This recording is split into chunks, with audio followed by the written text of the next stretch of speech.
അപ്പോൾ ഇടതുപക്ഷ സർക്കാരിനോട് ജനങ്ങളുടെ ഇടയിലൊരു വലിയ വിപ്രതിപത്തി, വലിയ വിരുദ്ധ വികാരം അത് ഈ തെരഞ്ഞെടുപ്പിൽ തീർച്ചയായിട്ടും പ്രതിഫലിച്ചിട്ടുണ്ട്. അത് നേരത്തെ മുതലുള്ളതാണ്. പാർലമെൻറ്റ് തെരഞ്ഞെടുപ്പിൽ നമ്മൾ കണ്ടതാണ്. അത് കഴിഞ്ഞ് പഞ്ചായത്ത് മുനിസിപ്പാലിറ്റി തെരഞ്ഞെടുപ്പുകൾ കുറച്ചും കൂടി സ്പഷ്ടമായിട്ട് കണ്ടതാണ്. അതിൻ്റെ ഒരു തനിയാവർത്തനമാണ് ഈ അസംബ്ലി തെരഞ്ഞെടുപ്പിൽ ഉണ്ടാകാൻ പോകുന്നത്. അപ്പോൾ ആ നിലയ്ക്ക് ഈ കൊടും ചൂടാണെന്ന് ആലോചിക്കണം. മീനമാസത്തിലെ കൊടും ചൂടിൽ 1 മണിക്കൂറും 1.5 മണിക്കൂറും ഒക്കെ ക്യൂ നിന്ന് ആളുകൾ ഇത്ര ബന്ധപ്പെട്ട് വോട്ട് ചെയ്യുമ്പോൾ വോട്ടർമാർക്ക് പ്രത്യേകിച്ചൊന്നും കിട്ടാനില്ല. ഒന്ന് ആലോചിച്ച് നോക്കൂ ഇല്ലേ? നമ്മളവിടെ വരെ പോയി ചൂട് സഹിച്ച് പുകഞ്ഞ് വെന്ത് വോട്ട് ചെയ്ത് വന്നു. നമുക്ക് വിശേഷവിധിയായിട്ടൊന്നും കിട്ടാൻ പോകുന്നില്ല. എന്നിട്ടും ആളുകൾ വോട്ട് ചെയ്തു. അപ്പോൾ അതിൻ്റെ അർത്ഥം ഒന്ന് സ്ത്രീകൾ, എത്രയോ സ്ത്രീകൾ, വയസ്സായ ആളുകൾ ഒക്കെ ക്യൂ നിന്ന് വോട്ട് ചെയ്യുകയാണ്. അപ്പോൾ അത് നൽകുന്ന ഒരു സന്ദേശമുണ്ട്. അതായത് ഈ ഭരിക്കുന്ന സർക്കാരിനോട് അല്ലെങ്കിൽ നിലവിലുള്ള സംവിധാനത്തോട് ജനങ്ങൾക്ക് വലിയ അമർഷമുണ്ട്. ആ അമർഷം പ്രകടിപ്പിക്കാനാണ് ഇവർക്ക് 5 കൊല്ലം കൂടുമ്പോൾ കൈവരുന്ന ഒരു വലിയ സൗഭാഗ്യമാണ് എന്ത്, ഈ ഒരു ദിവസം നമ്മുടെ വിരലിൽ പുരട്ടുന്ന മഷി, നമ്മൾ യന്ത്രത്തിൽ പതിക്കുന്ന നമ്മുടെ വിരൽ, ഈ 2 സംഗതിക്ക് ഒരു പ്രാധാന്യം കൈവരുന്ന ഒരേ ഒരു ദിവസം ഈ തെരഞ്ഞെടുപ്പ് ദിവസമാണ്. അപ്പോൾ അത് ഇവിടെ കൃത്യമായിട്ട് പ്രതിഫലിച്ചിട്ടുണ്ട്. ഇത് ഭരണവിരുദ്ധ വികാരത്തിൻ്റെ സൂചനയാണ്. ഞാൻ പറഞ്ഞത് കേവലം UDF വിരുദ്ധ വികാരമല്ല, UDF അനുകൂല വികാരമല്ല, ഭരണവിരുദ്ധ വികാരം. പക്ഷേ ഈ വിരുദ്ധ വികാരം എന്ന് പറയുമ്പോൾ അതിനകത്ത് ഒരു അപകടം പതിയിരിപ്പുണ്ട്. അതായത് വിരുദ്ധ വികാരം പൂർണ്ണമായിട്ടും UDFലേക്കല്ല പോവുക, പഴയ പോലെ അല്ല. മുമ്പ് UDFൻ്റെ വിരുദ്ധ വികാരം സമ്പൂർണ്ണമായിട്ട് LDFലേക്ക്, LDFൻ്റെ വിരുദ്ധ വികാരം പരിപൂർണമായിട്ട് UDFലേക്കാണ് പോകുന്നത്. ഇപ്പോൾ അങ്ങനെയല്ല. ഈ LDF വിരുദ്ധ വോട്ടുകളിൽ ഒരു ഭാഗം, അത് ഓരോ മണ്ഡലത്തിനും വ്യത്യാസം ഉണ്ടാവും. ചില മണ്ഡലങ്ങളിൽ കൂടുതലായിരിക്കും, ചില ഭാഗങ്ങളിൽ കുറവായിരിക്കും. ആ വോട്ട് പോകുന്നത് BJPയിലേക്കാണ്. അതുപോലെ തന്നെ വലിയ ഭാഗം പോകുന്നത് UDFലേക്കാണ്. അപ്പോൾ അങ്ങനൊരു വ്യത്യാസമുണ്ട്. അപ്പോൾ ഈ BJPയിലേക്ക് പോകുന്ന വോട്ടുകൾ സത്യം പറഞ്ഞാൽ LDFന് ഗുണകരമാണ്. കാരണം ആ വിരുദ്ധ വികാരം വലിയൊരു പരിധി വരെ അവിടെ ന്യൂട്രലൈസ് ചെയ്യപ്പെടുക. BJP സാമാന്യമായിട്ട് വോട്ട് പിടിക്കുന്ന മണ്ഡലത്തിലാണെങ്കിൽ ഒരു ത്രികോണ മത്സരത്തിൻ്റെ സൗകര്യം കൂടി LDFന് കിട്ടും. ആ ത്രികോണ മത്സരം അപ്രവചനീയമായിരിക്കും. ഭയങ്കര ത്രികോണ മത്സരമാണെങ്കിൽ ചിലപ്പോൾ 3-ൽ ഒരാൾ, ആരെന്ന് പറയാൻ പറ്റില്ല, ആ ഫ്ലൂക്കിൽ ജയിക്കും. അങ്ങനെയുള്ള റിസൾട്ട് ഉണ്ടാവാറുണ്ട്. ഈ തെരഞ്ഞെടുപ്പെന്ന് വെച്ചാൽ ഒരു വലിയ കറക്കിക്കുത്താണ്. അപ്പോൾ അങ്ങനെ ഒരു സംഗതി ഉള്ളതുകൊണ്ട് LDFന് ഒരു വിധത്തിൽ ഗുണകരമാണ് ഈ വിപരീത വോട്ടുകൾ ഭിന്നിച്ചു പോകും എന്നുള്ളത്. അതുപോലെ തന്നെ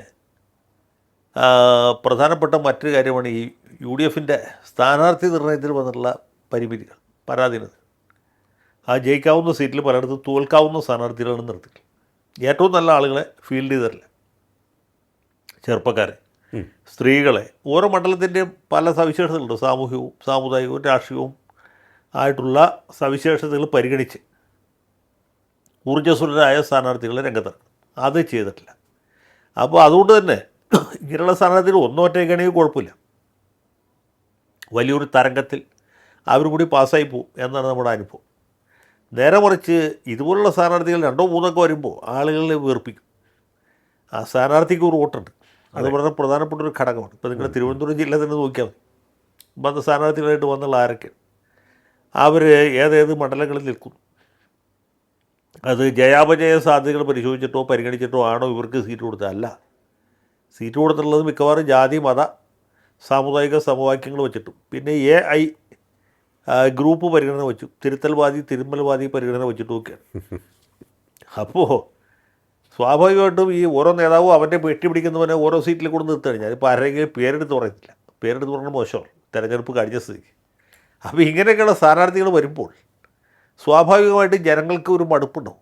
ഇവനെ കോട്ട് ചെയ്തിട്ട് എന്താ കാര്യം? ഞാൻ പറഞ്ഞ UDF അനുകൂല സാഹചര്യത്തെ ഡൈലൂട്ട് ചെയ്യുന്ന ചില ഘടകങ്ങളാണ്. ഒന്ന് ഈ സ്ഥാനാർത്ഥി നിർണയത്തിന് വന്നിട്ടുള്ള പാളിച്ച, രണ്ടാമത് എന്താണ് ഈ വിരുദ്ധ വോട്ടുകളുടെ ഒരു ഭാഗം BJP കൂടി കൊണ്ടുപോകും എന്നുള്ളത്. മൂന്നാമത്തതും LDFന് ഗുണകരമായിട്ടുള്ള പോസിറ്റീവായിട്ടൊരു വശം എന്ന് പറഞ്ഞാൽ അവർ മിക്കവാറും സ്ഥലത്ത് സിറ്റിംഗ് MLAമാർക്ക് വീണ്ടും അവസരം കൊടുത്തു എന്നുള്ളതാണ്. അതെ, കഴിഞ്ഞ തവണത്തെ പോലെ തത്വാധിഷ്ഠിത നിലപാടല്ല, ഇത്തവണ പ്രായോഗികമായ നിലപാടാണ്. കഴിഞ്ഞ തവണത്തെ ജയിക്കുന്ന തെരഞ്ഞെടുപ്പാണ്, ഇത്തവണ തോക്കാൻ പോകുന്ന തെരഞ്ഞെടുപ്പാണ്. തോൽക്കുമ്പോൾ നമ്മൾ കുറച്ചുകൂടി കാര്യഗൗരവത്തോടെ കാര്യങ്ങളെ പഠിക്കുമല്ലോ. അതിൻ്റെ ഫലമായിട്ട് മിക്കവാറും സ്ഥലങ്ങളിൽ സിറ്റിംഗ് MLAമാർ തന്നെ വീണ്ടും മത്സരിക്കും. അപ്പോൾ ആ സിറ്റിംഗ് MLAക്ക് ഒരു അഡ്വാൻറ്റേജ് ഉണ്ട്. എന്താ വെച്ചാൽ ഇയാൾ ജനങ്ങളെ അത്ര അധികം വെറുപ്പിച്ച ആളല്ലെങ്കിൽ സിറ്റിംഗ് എം എൽ എയിൽ നിന്ന് പലവിധ ആനുകൂല്യങ്ങൾ കൈപ്പറ്റിയ ഒരുപാട് ആളുകൾ അവിടെ ഉണ്ടാവും. പിന്നെ സിറ്റിംഗ് എം എൽ എക്ക് മണ്ഡലം പരിചയപ്പെടുത്തേണ്ട ആവശ്യമില്ല. മണ്ഡലത്തിൽ എല്ലായിടത്തും അദ്ദേഹം സുപരിചിതനായിരിക്കും. അദ്ദേഹത്തിന് ആളുകളെ അറിയാം, ആളുകൾക്ക് അദ്ദേഹത്തെ അറിയാം. അപ്പോൾ വലിയൊരു മുഖവരിയുടെ ആവശ്യമില്ല. തെരഞ്ഞെടുപ്പ് പ്രചരണം തന്നെ അധികമായിട്ടും ആവശ്യമില്ല. അത് തന്നെ അധികപ്പറ്റാണ്. അപ്പോൾ അങ്ങനെ പല സൗകര്യങ്ങളും സിറ്റിംഗ് എം എൽ എക്കുണ്ട്. അപ്പോൾ ആ ഒരു അഡ്വാൻറ്റേജ് മുതലെടുക്കാൻ വേണ്ടിയിട്ടാണ്. എന്ന് വെച്ചാൽ ഈ സിറ്റിംഗ് എം എൽ എമാരെ എല്ലാവരും ജയിക്കുന്നില്ല അതിൻ്റെ അർത്ഥം. അതിലും കുറേ പേര് തോറ്റു പോകും. എന്നാലും ആ ഒരു പുതുമുഖം നിന്ന് തോക്കുന്നതിനേക്കാളും അതിന് കുറച്ചുകൂടി സൗകര്യം ഫൈറ്റ് ചെയ്ത് ജയിക്കാൻ സിറ്റിംഗ് എം എൽ എക്കാണ്. അപ്പോൾ ആ ഒരു ഘടകം കൂടി അവർ പരിഗണിച്ചിട്ടുണ്ട്. അപ്പോൾ ഇങ്ങനെയൊക്കെയുള്ള ചില സംഗതികളേ ഉള്ളൂ. എന്നാൽ പോലും യു ഡി എഫിന് അനുകൂലമായ ഒരു രാഷ്ട്രീയ സാഹചര്യം കേരളത്തിൽ അങ്ങോളം ഇങ്ങോളം ഉണ്ട്. അത് കാസർഗോഡ് ജില്ലയിലോട്ട് തിരുവനന്തപുരം ജില്ല വരെ ഉണ്ട്.